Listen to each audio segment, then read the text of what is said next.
Hey guys, welcome to another mini blog. তো সকাল সকাল ঘুম থেকে ওঠার পর ছাদে যাই, ছাদে গিয়ে দেখি যে ওয়েদারটা জাস্ট চুমো ওয়েদার করেছে, জাস্ট চুমো মানে সেই লেভেলের চুম। তো এই ওয়েদারে যদি আমরা একটু খিচুড়ি না করি তো ওয়েদারটার মানে ঘোর অপমান করা হবে, মানে ঘোর অপমান, সেই লেভেলের একটা ঘোর অপমান। তো যেই কথা সেই কাজ। তো ওয়েদার দেখতে দেখতে আমরা ডিসকাস করি যে আজকের দিনে খিচুড়ি করা হোক। তো তারপর আমরা ছাদ থেকে নিচে নামি।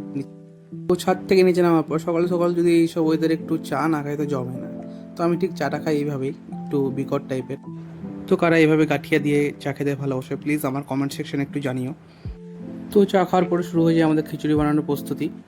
তো মুসুর ডালের স্পেশাল খিচুড়ি কীভাবে তৈরি করতে হয় তো ভিডিওটা স্কিপ করবে না, পুরোটাই ভিডিওটা দেখবে। আমি পার্ট বাই পার্ট সবটাই বলেছি, ভিডিও স্কিপ করলে কিছুই জানতে পারবে না। তো প্রথমেই আমাদেরকে মুসুর ডাল এবং যেটা ভাত, চালটাকে আমাদেরকে এইভাবে সিদ্ধ করে নিতে হবে। যারা যারা আলু সিদ্ধ খেতে ভালোবাসো তারা ওর ভেতরে গোটা আলুটা দিয়ে দেবে। তারপর একটা কড়াই তেল গরম করার পর তার মধ্যে দিয়ে দিতে হবে হচ্ছে শুকনো লঙ্কা, তেজপাতা এবং পাঁচফোড়ন। সেটাকে হালকা করে ভেজে নেওয়ার পর এরকম কুচনো পেঁয়াজ সে তেলের মধ্যে দিয়ে সেটাকে লাল লাল করে ভেজে নেওয়ার পর তার মধ্যে দিয়ে দিতে হবে হচ্ছে এরকম গোটা রসুন। তোমরা সেটাকে থেতো করে দিতে পারো।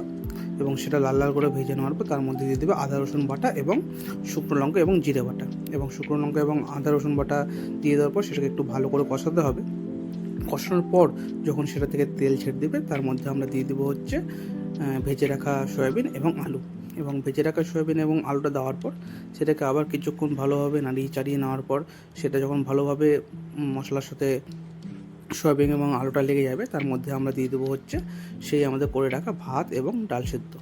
এবং সেটা দিয়ে দেওয়ার পর হালকা আছে সেটাকে ভালোভাবে নাড়তে হবে, নাহলে তলে লেগে যাবে ভাত এবং মশলাগুলো।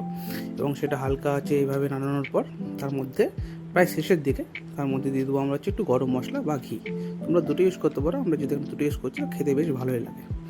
সেটা হয়ে যাওয়ার পর আমাদের এখানে খিচুড়ি রান্না কমপ্লিট। তারপর এখানে আমরা শুকনো লঙ্কা ভাজা এবং ভাজা পেঁয়াজ দিয়ে এইভাবে আলুটা মাখিয়ে নেবো। তোমাদের কার কার এইভাবে আলু মাখা খেতে ভালো লাগে প্লিজ কমেন্ট সেকশনে জানিও। এবং আজকে আমাদের মেনুতে হয়েছিল এইসব আলু সিদ্ধ, এখানে মিষ্টি কুমড়ো ভাজা, বেগুন ভাজা, ডিমের অমলেট, পাঁপড় ভাজা এবং এখানে আরেকটা ডিমের অমলেট হচ্ছে, এটা হচ্ছে আমাদের জন্য। তো এই হচ্ছে আমাদের রান্না। কাদের কাদের ভালো লেগেছে প্লিজ কমেন্ট সেকশনে জানিও। এবং তোমরা কারা কারা করে খাবে সেটাও জানিও। চলো টাটা, গুড বাই, সবাই ভালো থেকো এবং প্লিজ একটু সাপোর্ট করো আমাদেরকে।